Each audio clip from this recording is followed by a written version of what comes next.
What is up, ladies and gentlemen? Welcome back to our YouTube channel, Gentle One TV. So for today's video, another update naman tayo about EDC. So this video is from Kalinga Rod. So it has a title of Sila pala ang nagkakagusto kay Beyonce, kilala ni Kalinga Prab. Kalinga Prab latest vlog today. So alam naman natin may na maganda nga si Beyonce. So na-curious lang tayo dito kung sino nga ba itong mga nagkakagusto sa kanya. So I think sa mga K-boys to, grabe yun, men. So, sino kaya yung mga K-boys na yan, So, ladies and gentlemen, before we start, Kalinga Prab support niya yan. Also, Kalinga Prab support niya rin. Tapos, syempre, Kuya Bal Santos Matubang. And syempre, ladies and gentlemen, our YouTube channel, Gentle One TV. Don't forget to like, comment, share, subscribe. So, ladies and gentlemen, without further ado, let's watch this video together. Again, the title of this video, Sila pala ang nagkakagusto kay Beyonce, kilala ni Kalinga Prab. Kalinga Prab latest of vlog today. Diyos ko day. So again, Kalinga Prab, Gentle One TV, like, comment, share, subscribe, start. Maraming nagka-crush kay Beyonce, sa totoo lang. Sino-sino nga ba ang mga nagkakagusto kay wifey Beyonce? Ang apat na may gusto sa kanya alam pala ni Kalinga Prab? At Beyonce matutuloy Sino ba kaya yan? sa Hong Kong? Isa, dalawa, tatlo, apat. Dami nung apat Tapos si Kalinga Pedro, I think pang-5 siya. Ganun ba yun? I think. Mapagpalang araw po sa inyong lahat mga kalingap, at sana po ay hindi nyo makalimutan palagi ang mag-like sa video na ito. At salamat po palagi kay Kuya Val Santos at Kalinga Prab. So ayun, Kalinga Prab, Kuya Val Santos Matubang, don't forget to like, comment, share, subscribe. Kakagusto kay Beyonce ay alam pala ni Kalinga Prab?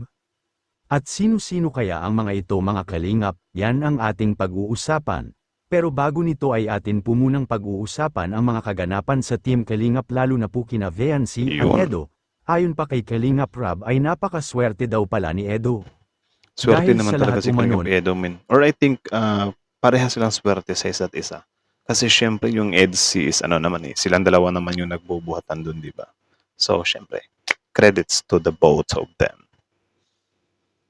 Ang K-boys ng Team Kalingap ay tanging si Edo lamang daw ang crush ni wifey Beyonce sa kanilang lahat. Parang nanalo ng loto si Kalingap Edo dun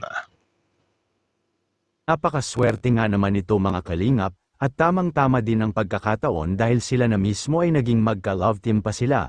At parang pinaglapit nga siguro sila ng tadhana mga kalingap, samantala ang plano ng Team Kalingap sa pagpunta ng Hong Kong ay matutuloy pa kaya.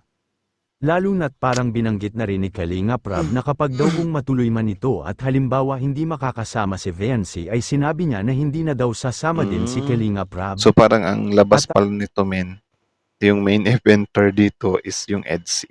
Ganon, I think. Comment down below na lang kayo. Correct me if I'm wrong. Ganon. Ang tanong ay kung totoo nga kaya ang sinabi ni Kalinga Prab mga kalingap. At isa pa ring hadlang na nakita ni Kalinga Prab ay baka hindi payagan din si Beyonce ng kanyang teacher. Ano kaya sa palagay nyo mga kalingap makakasama kaya si Beyonce ng Hong Kong? Para sa akin makakasama siya. Kasi yung sa teacher naman, I think i-consider naman yan. Or I don't know, nakadepende pa rin. For example, may exam talaga sila na bawal mag-absent. Hindi pwede. So pwede naman siguro sila yung mag-adjust sa date, diba? Or I don't know. Lalo na at para sa EDC talaga ang trip na ito papuntang Hong Kong. Kaya isang nakakapanghinayang kung sakali man na hindi matuloy na makasama lalo na si Beyonce. Subalit sa tingin naman ng karamihan ay papayagan naman siguro si Beyonce. Yeah, agree ako doon. I think papayagan naman. Sa ngayon pa nga lamang ay inaasikaso na nila Kalinga Prab ang mahahalagang bagay ng sa ganon hindi na magahol sa oras mga kalingap. At isang pangbalita ayon kay Kalinga Prab ay hindi nga daw makakasama ang jump car sa trip to Hong Kong sa pagkakataon na ito.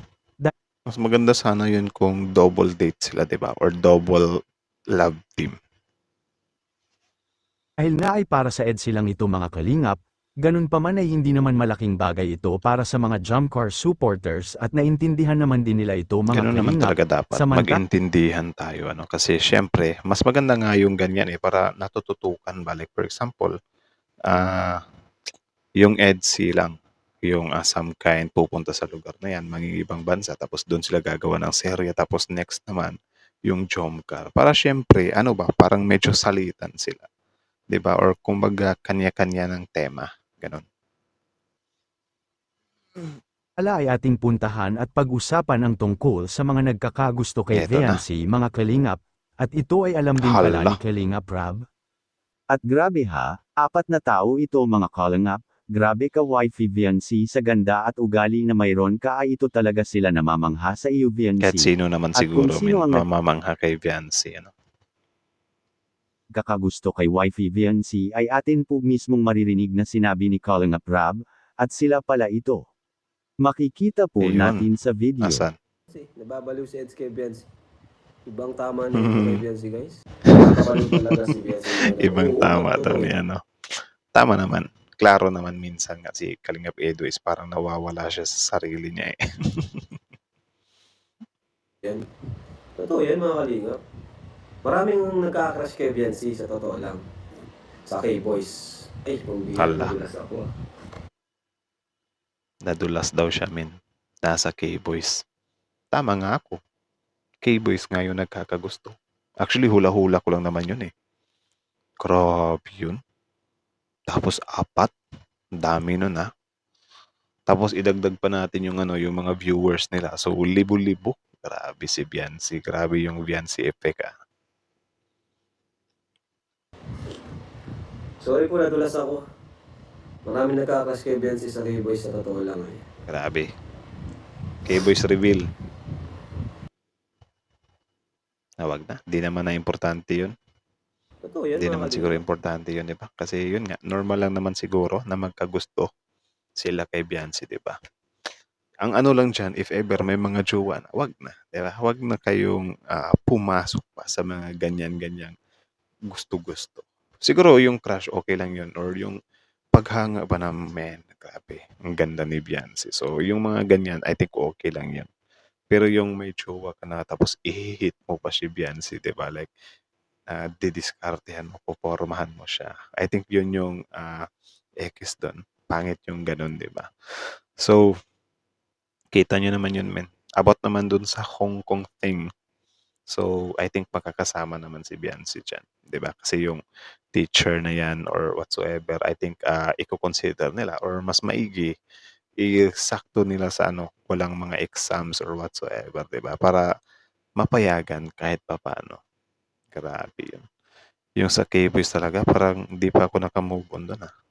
So, yun lang naman. Again, ang video to ay mula kay Kalingap Rad. So, support nyo yan. So, original video link in the description box below. Subscribe nyo rin.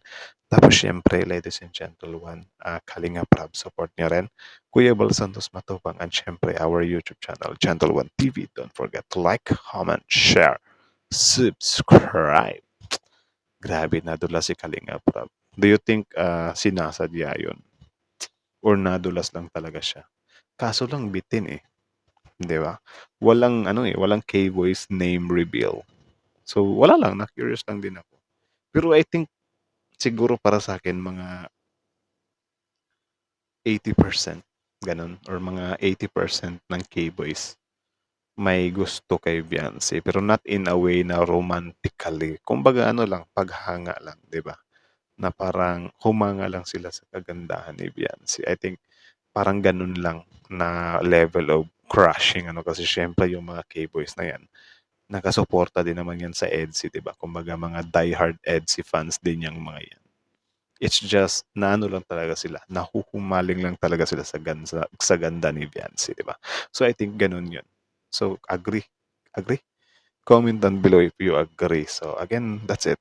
Kalingap Rad, Gentle One TV. Like, comment, share, subscribe. Gentle One TV is